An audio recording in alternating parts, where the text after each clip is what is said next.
Kenapa kita masih ada di dunia ini? Tahukah saudara?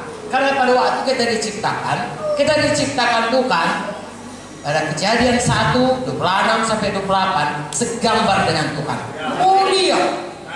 Nah, Tuhan itu mulia. Itu sebabnya pada waktu manusia berdosa, Roma 3:23 berkata, semua manusia sudah berdosa dan kehilangan kemuliaan Tuhan. Begitu berdosa, hilang kemuliaan. Sampai mereka terkejut, saya kok telanjang begitu. Tadinya tidak. Itu sebabnya kadang-kadang saudaraku, kalau orang-orang belum selamat dan lain sebagainya, dia sangat conscious itu. Ya, padahal sebenarnya kita ini ada kemuliaan Tuhan yang memancar dari kita. Ya, paling tidak yang tahu itu adalah setan. Ya, kita jalan dia tahu ini anak Tuhan.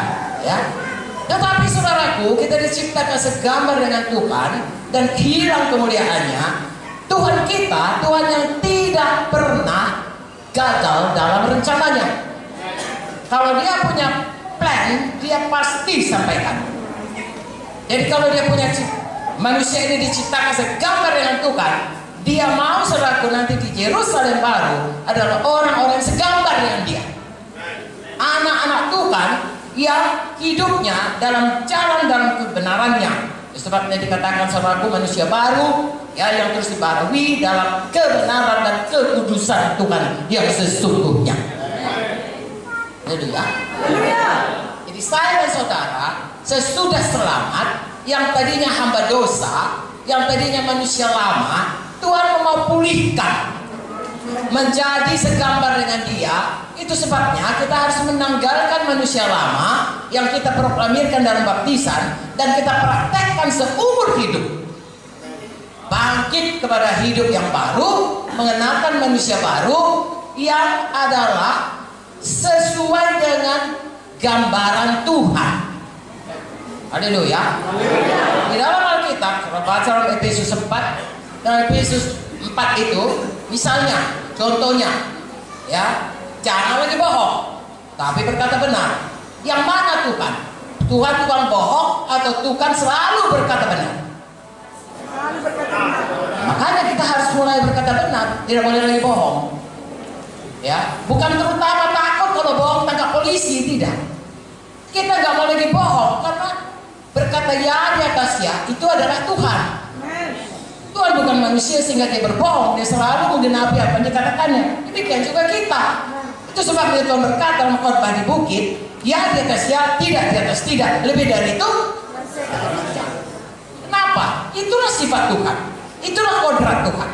Dan Tuhan mau manusia baru itu berjalan dalam jalan Tuhan, dalam kodrat Tuhan, segambar dengan Tuhan. Tidak satu hari. Itu sebabnya juga Kolose 3:10, Roma 9:9 berkata, semakin hari semakin menjadi seperti itulah yang paling utama saudaraku, ya. Sehingga orang di dunia ini dia nggak tahu baca Alkitab ini, tidak semua punya kesempatan baca. Dan kalaupun baca, kalau dia belum lahir baru, tidak hidup firman Tuhan itu.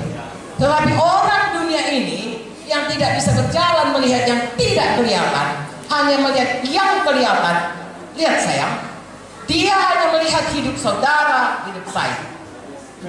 Kalau hidup saya dan hidup saudara mencerminkan karakter Tuhan, gambaran Tuhan, dia tahu, oh rupanya begitu orang Kristen, Tuhannya itu baik, Tuhannya itu patut, aku pun mau ikut Tuhannya itu.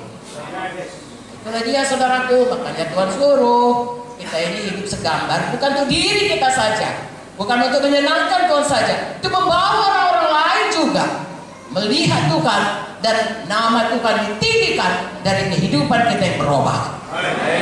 Itulah kita dipanggil Tuhan, untuk mempermuliakan Tuhan, untuk menyenangkan Tuhan. Haleluya. Jadi saya dan saudara harus berubah. Saya tidak bisa menceritakan satu persatu. Bisa saya bacakan dari Efesus 4 apa saja. Jangan bohong, jangan marah, jangan padam amarahmu, ya harus padam amarahmu sebelum matahari terbenam. Jangan beri kesempatan kepada setan. Harus mengampuni, ya jangan mencuri, tapi kerja keras. Jangan berkata bohong, jangan berkata kotor. Ya hidup mati dikuasai lidah. Selalu katakan berkat. Dan itu beberapa daripadanya. Kalau baca lagi Korintus 13, kasih itu sabar, perhati dan seterusnya sampai ke bawah. itu lagi. Tetapi kalau mau tahu kasih, lihat Yesus. Hidup sebagaimana Yesus. Yesus itu rendah hati, lemah lembut. Beda dengan Lucifer. Lucifer sombong. Ya, jadinya Lucifer itu, saudaraku, dia adalah malaikat Tuhan yang paling utama karena dia pandai menyembah Tuhan, karena dia, saudaraku, diberikan Tuhan karunia. Dia sangat luar biasa. Saudara baca buku Yesaya. Tapi kesombongannya membuat dia mau mengatasi Tuhan. Dan itulah yang ditawarkannya kepada Adam dan Hawa. Kau makan, nanti kau seperti Tuhan. Karena dia duluan begitu. Lalu ditipunya manusia ini. Jangan mau ditipunya. Mari hidup seperti Yesus. Jangan seperti musuh kita. Inti daripada semua dosa adalah kesombongan. Kesombongan adalah tidak bergantung kepada Tuhan.